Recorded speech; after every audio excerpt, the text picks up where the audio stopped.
Sarah told me those babies aren't hers. Now James spoke up. You are unbelievable. How could you cheat on me? I can't stand you anymore. I want a divorce. I'm not paying for child support.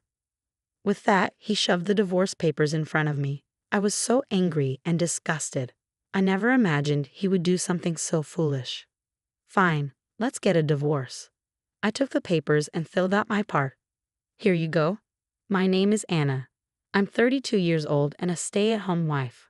I met my husband James through a blind date. He was close to my age and I liked how he looked. I was attracted to him right away and he seemed to like me too. We started dating and after a year we got married.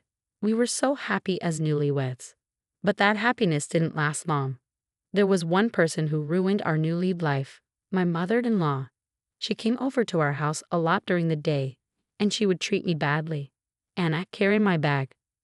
My mother-in-law would show up at our house without calling first and ask me to carry her luggage into the living room. She'd say, "This is my special bag, be careful with it." "Okay, Linda." And when I put her bag down gently on the sofa, she'd say, "You should at least offer me some tea," and call me a thoughtless wife. Why was she so rude when she came over uninvited? James is kind, but my mother-in-law is so mean. It was disappointing to see how different they were. My mother-in-law started coming over every day. It was really bothering me, so I decided to talk to James. "Hey, your mom has been coming over every day lately. Can you ask her to come less often?"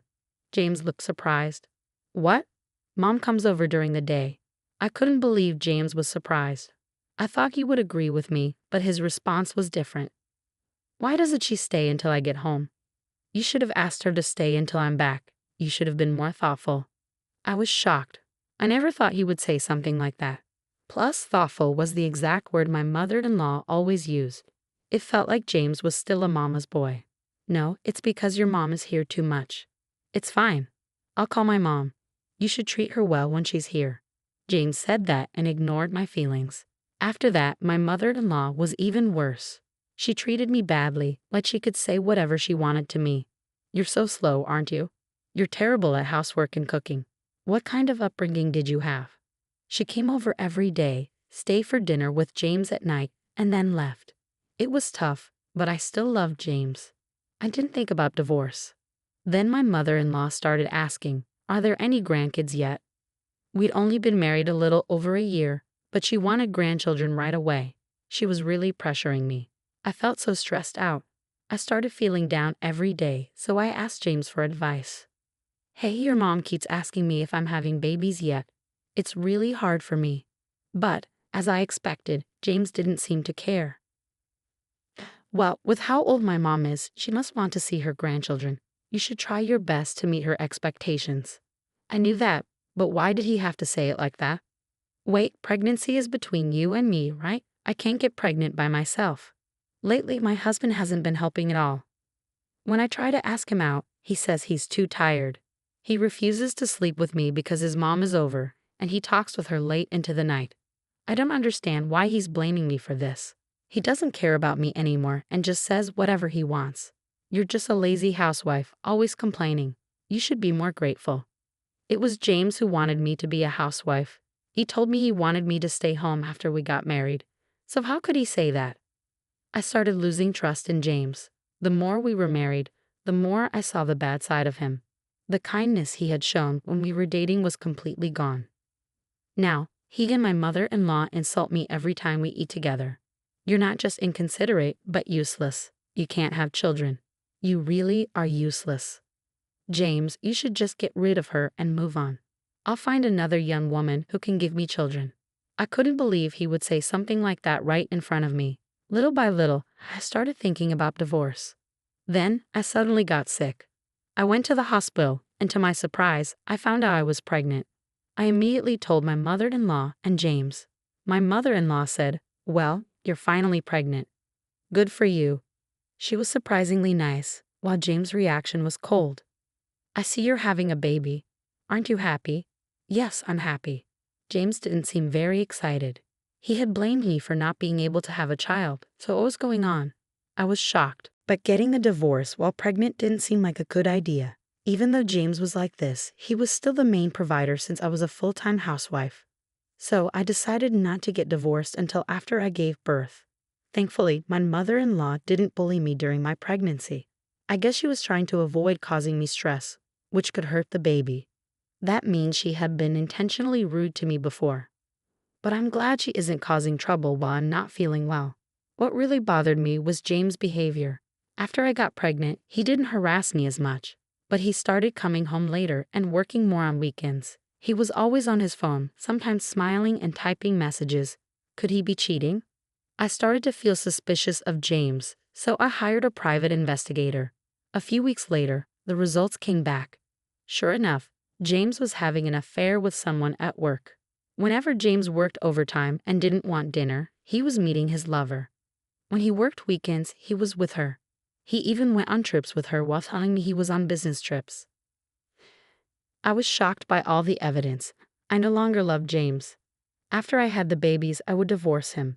I had made up my mind. Then I found out I was having twins. I was both surprised and happy. I was so excited that I told James, "Hey, I went to the hospital today and we're having twins. Isn't that amazing? We couldn't have children, but now I'm going to be a mother of 2. But James' reaction was just as cold as ever.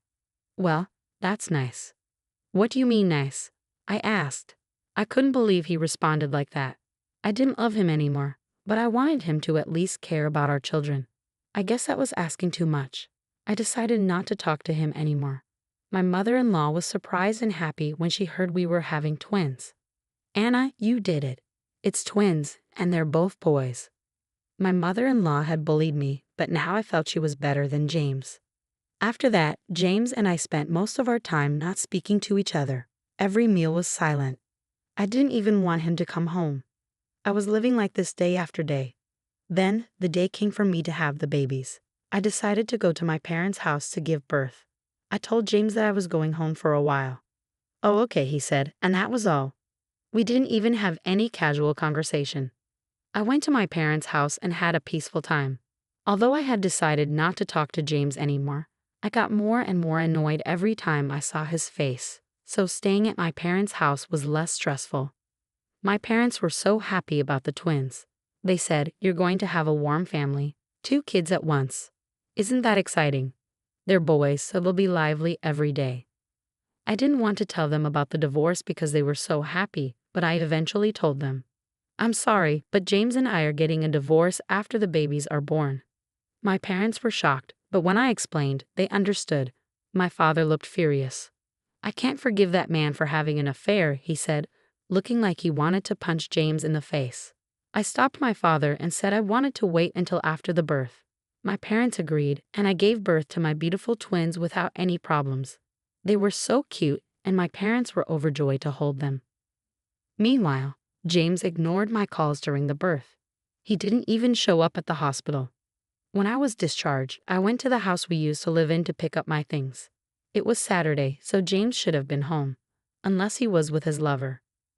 When I got there, I saw him and my mother-in-law. They both stared at me with angry looks. "You're such a ___." Huh? I was surprised by my mother-in-law's words. "What are you talking about?" "James told me those babies aren't his." "What? You're a terrible woman. You tricked James into raising someone else's kids." "What are you saying?" I asked. Then James spoke up. "You're a horrible woman for having an affair. I can't stand you anymore. I want a divorce. And of course, I won't pay child support." With that, he shoved the divorce papers in my face. I was furious and disgusted. I had no idea he had been planning something so ridiculous. "Fine, let's get a divorce," I said, taking the papers and filling out my part. "Here you go." When I handed them to him, he looked a little surprised. He was probably shocked because I wasn't upset. You're admitting to your affair, you lousy ___." My mother-in-law crossed her arms and glared at me. "I'm going to get my alimony. You need to pay me," I said. James looked confused as the conversation was going more smoothly than he expected. I added, "Oh, I'm the one who's getting the alimony." "What? What are you talking about ___?" he asked. "You had an affair. You're paying the alimony, you idiot. You don't even know anything, so please shut up." I silenced my noisy mother-in-law and laid out the proof of James' affair on the table.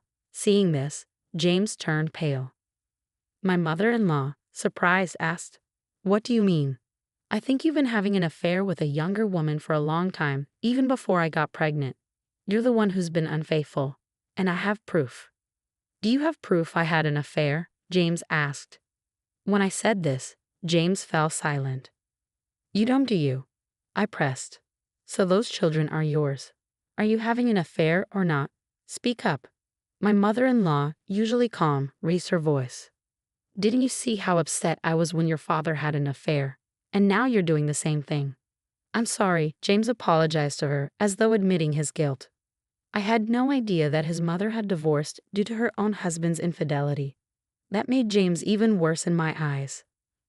"I'm so sorry, Kate. My foolish son did something terrible. I'll make sure he pays for alimony and child support." Hey, Mom, don't make decisions without me," James protested. "Don't think you can just have fun. If you have an affair, you'll lose everything, your family and your relationship with me."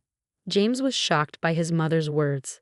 I was grateful that my mother-in-law was on my side, but that didn't mean I forgave her. "You're right, this is unforgivable, but the stress from your past actions will never go away." "What?" James asked. "I have records of your emotional abuse. I've already filed a claim for mental distress. I'll also file for damages for moral harassment due to your actions."